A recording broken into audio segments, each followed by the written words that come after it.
Primer capítulo. Estimaciones.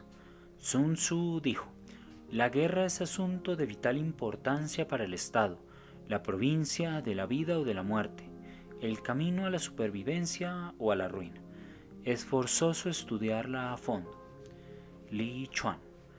Las armas son herramientas de mal agüero. La guerra es un asunto grave. Causa aprensión ver embarcarse en ella a los hombres sin la debida reflexión. Shang Yu. El orden sistemático es perfectamente claro. Cuando se reclutan tropas para castigar a los transgresores, el Consejo del Templo debe considerar primero si la benevolencia de los gobernantes y la confianza de sus pueblos se corresponden, seguidamente la oportunidad por su naturaleza de la estación del año y por último las dificultades de la topografía. Después de un examen completo de esos tres puntos, se designa un general para que lance el ataque.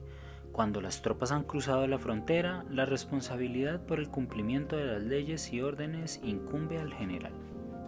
Por influencia moral, entiendo lo que hace que el pueblo esté en armonía con sus dirigentes, al punto de acompañarlos en la vida y en la muerte, sin temor de peligro mortal. Shang Yu. Cuando se trata al pueblo con benevolencia, justicia y rectitud, y se deposita confianza en él, el ejército estará unido en espíritu y todos se sentirán felices de servir a sus dirigentes. El libro de los cambios dice: en la felicidad de vencer las dificultades, el pueblo olvida el peligro de la muerte. Por tiempo entiendo la intervención de las fuerzas naturales, los efectos del frío del invierno y del calor del verano y la conducción de las operaciones militares, de conformidad con las estaciones. Por terreno entiendo distancia, si el suelo es transitable con facilidad o dificultad, si es abierto o limitado, y las perspectivas de vida o de muerte. Mei Yao Shen. Cuando se emplean tropas es esencial conocer de antemano las condiciones del terreno. Conociendo las distancias se puede aplicar un plan indirecto o directo. Si se conoce el grado de facilidad o dificultad que presenta la travesía del terreno, se pueden calcular las ventajas de usar la infantería o la caballería. Si se sabe dónde el terreno está cerrado y dónde abierto, puede calcularse la magnitud de la fuerza adecuada. Si se conoce el lugar donde se librará la batalla, se sabe cuándo concentrar o dividir las fuerzas. Por mando entiendo las condiciones de sensatez, sinceridad, humanidad, coraje y rigor del general. Li Kuan. Estas son las 5 virtudes del general. Por eso el ejército le dice el respetado. Tu Mu. Si es sensato, un comandante es capaz de reconocer las circunstancias cambiantes y actuar adecuadamente. Si es sincero, sus hombres no tendrán dudas sobre la seguridad de recompensas y castigos. Si es humano, ama la humanidad, simpatiza con los demás y aprecia su laboriosidad y sus afanes. Si es valiente, obtendrá la victoria aprovechando las oportunidades sin vacilaciones. Si es estricto, sus tropas son disciplinadas porque lo reverencian y temen los castigos. Shen Pao Su dijo: si un general no es valiente, será incapaz de vencer dificultades o de trazar grandes planes. Por doctrina, entiendo organización, control, asignación de grados justos a los oficiales, regulación de abastecimientos de ruta y suministro de los principales artículos que utiliza el ejército. No hay general que no haya oído hablar de estas 5 cuestiones. Los que las dominan, ganan. Los que no, son vencidos. Por lo tanto, al trazar planes, compara los siguientes elementos, juzgándolos con el máximo cuidado. Si me dices qué gobernante posee influencia moral, qué comandante es más capaz, qué ejército saca ventajas de la naturaleza y del terreno, ¿qué reglamentos e instrucciones les permiten desempeñarse mejor? ¿Qué tropas son las más fuertes? Shang Yu. Carros fuertes, caballos veloces, tropas valientes, afiladas armas. Así, cuando oyen que el tambor da la señal de ataque, se alegran. Cuando oyen el gongó que anuncia la retirada, se enfurecen. El que es así, es fuerte. ¿Cuál ha entrenado mejor a sus oficiales y tropas? Tu Yu. Por eso el maestro Wang dijo: si los oficiales no están acostumbrados a una ejercitación rigurosa, se sentirán angustiados y vacilarán en el combate. Si los generales no están perfectamente adiestrados, íntimamente se acobardarán cuando enfrenten al enemigo. ¿Y cuál administra recompensas y castigos de una manera más esclarecida? Tu Mu. Ni unas ni otros deben ser excesivos. Podré vaticinar cuál será el bando victorioso y cuál el vencido. Si se emplea un general que sigue mi estrategia, es seguro que triunfará. Consérvalo. Cuando se emplea a alguien que se niega a aplicar mi estrategia, es seguro que será derrotado. Destitúyelo. Habiendo tenido en cuenta las ventajas de mis planes, el general debe crear situaciones que contribuyan a su consumación. Por situaciones entiendo que debe actuar convenientemente, de acuerdo con lo que es ventajoso y controlar así el equilibrio. Todo el arte de la guerra está basado en la impostura. Por lo tanto, si eres capaz, finge incapacidad. Si eres activo, finge inactividad. Cuando estés cerca, aparenta que estás lejos. Cuando estés lejos, que estás cerca. Ofrece cebos al enemigo para atraerlo. Finge desorden y golpéalo. Tu Mu. El general Li Mu de Chao soltó los rebaños con sus pastores. Cuando Xiong Nu había avanzado a corta distancia, fingió una retirada, dejando atrás de sí algunos miles de hombres como si los abandonara. Cuando el Khan oyó esas nuevas, se complació, y a la cabeza de un poderoso ejército marchó hacia el lugar. Li Mu puso la mayor parte de sus efectivos en formación en las alas izquierda y derecha, atacó en media luna, aplastó a los de Hun y mató a más de 100.000 jinetes. Cuando él se concentra, prepárate. Donde es fuerte, evítalo. Provoca a su general y confúndelo. Li Chuan. Si el general es colérico, es fácil conmover su autoridad. Su carácter no es firme. Shang Yu. Si el general enemigo es obstinado y propenso a la cólera, insúltalo y enfurécelo, de modo que se irrite y confunda, y sin ningún plan avanzará atolondradamente contra ti. Aparenta inferioridad y alienta su arrogancia. Tu Mu. Hacia el fin de la dinastía Qin, Mo Tun de los Xiong Nu se afirmó primero en el poder. Los Hu del Este eran fuertes y enviaron embajadores a parlamentar. Dijeron: deseamos tener el caballo de las 1000 li de Tou Ma. Mo Tun consultó a sus consejeros, quienes exclamaron: el caballo de las 1000 li es el objeto más precioso de este país, no se los des. Mo Tun respondió: ¿por qué mezquinar un caballo a un vecino? Y les envió el caballo. Poco después, los Hu del Este enviaron delegados que dijeron: deseamos una de las princesas Khan. Mo Tun pidió consejo a sus ministros, que dijeron coléricos: los Hu orientales son perversos, ahora piden una princesa, te imploramos que los ataques. Mo Tun dijo: ¿cómo se puede mezquinar al vecino una muchacha? Y les dio la mujer. Poco después, los Hu del Este volvieron y dijeron: tenéis 1000 li de tierras que no usáis y las queremos.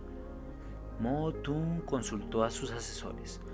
Algunos dijeron que era razonable ceder esas tierras, otros que no. Mo Tun se enfadó y dijo: la tierra es el fundamento del Estado, ¿cómo se puede darla? Y a todos los que habían aconsejado cederla, los decapitó. Mo Tun saltó a su caballo, ordenó que todos los que se quedaran atrás fueran decapitados y lanzó un ataque sorpresivo contra los Hu del Este. Los Hu del Este despreciaban a Mo Tun y no estaban preparados. Cuando Mo Tun los atacó, fueron aniquilados. Después se dirigió al oeste y atacó Yue Ti. En el sur anexó Lu Fan e invadió Yen. reconquistó íntegramente las antiguas tierras de los Xiongnu que había conquistado el general Men Tien de Qin.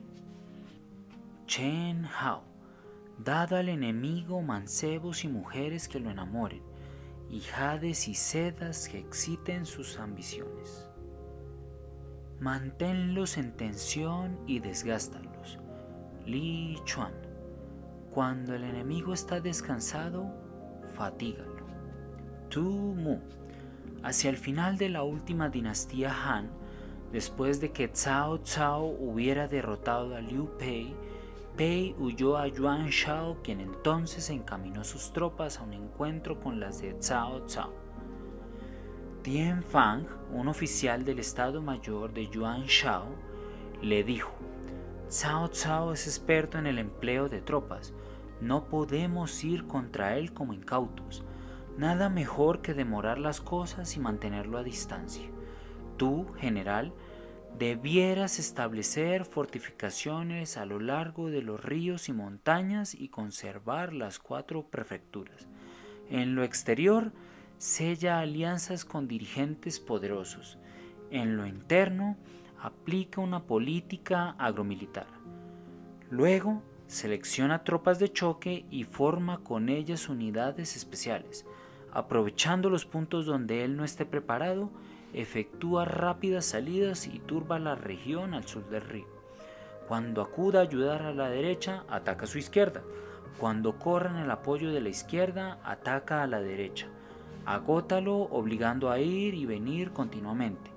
Pero si rechazas esta victoriosa estrategia y decides en cambio arriesgarlo todo en una batalla, será demasiado tarde para lamentarlo. Yuan Shao no siguió el consejo de su asesor y por lo tanto fue vencido. Cuando esté unido, divídelo. Shan Yu algunas veces introduce una cuña entre el soberano y sus ministros. En otras ocasiones separa a sus aliados de él. Despierta mutuas sospechas para que se aparten. Entonces podrás conspirar contra ellos. Ataca cuando no esté preparado. Avanza resueltamente cuando no te espere. Ho Yen-si. Li Xin de Tang propuso 10 planes contra Xiao Xie y le fue confiada toda la responsabilidad de comandar el ejército. En el 8º mes reunió sus fuerzas en Kwei-chou. Como era otoño y las aguas del Yangtze se habían salido de madre y los caminos de las 3 gargantas eran peligrosos, Xiao Xie dio por sentado que Li Qin no avanzaría contra él. Por lo tanto, no hizo preparativos. En el 9º mes, Li Qin asumió el mando de las tropas y les habló así: lo más importante en la guerra es la velocidad extraordinaria. No podemos permitirnos perder las oportunidades. Estamos ahora concentrados y Xiao Xie no lo sabe aún. Si aprovechamos el hecho de que el río se ha salido de madre, podremos aparecer inesperadamente al pie de las murallas de su capital, porque dicen, cuando llega el trueno, no hay tiempo de taparse los oídos. Aunque nos descubriese, no podría idear en el momento un plan para contraatacarnos y seguramente lo capturaremos. Avanzó hacia Yiling y Xiao Xie empezó a asustarse y a convocar refuerzos del lado sur del río, pero no pudieron llegar a tiempo. Li Xin sitió la ciudad y Xie se rindió. Acometer cuando él no te espera significa como cuando, hacia el final, la dinastía Wei envió a los generales Chun Hui y Teng Ai a atacar a Shu. En invierno, en el 10º mes, Ai salió de Yiping y marchó a través de la región deshabitada durante más de 700 li, abriendo caminos en la montaña y construyendo puentes colgantes. Las montañas eran elevadas, los valles profundos, su tarea extremadamente difícil y peligrosa. Además, el ejército, a punto de quedar sin provisiones, estaba al borde de perecer. Ten Hai se envolvía en alfombras de fieltro y bajaba rodando las ríspidas laderas de las montañas. Los generales y oficiales trepaban tomándose de las ramas de los árboles.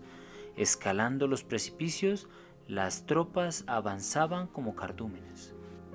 Ten Hai apareció primero en Qianyu, en Shu, y Ma Mu, el general encargado de su defensa, se rindió.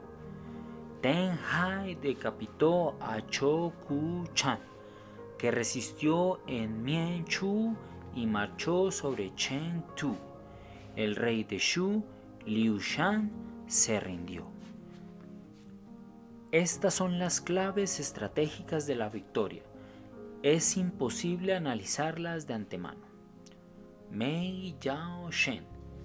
Cuando te enfrente el enemigo, responde a circunstancias cambiantes e inventa recursos. ¿Cómo se puede analizarlas de antemano? Ahora bien, si las estimaciones efectuadas en el templo antes de las hostilidades indican victoria, es porque los cálculos muestran que la fortaleza propia es superior a la del enemigo. Si indican derrota, es porque los cálculos muestran que es inferior. Con muchos cálculos se puede ganar, con pocos no. ¿Cuántas menos posibilidades de victoria tiene quien no hace ninguno? De esta manera, examino la situación y el resultado aparecerá claramente.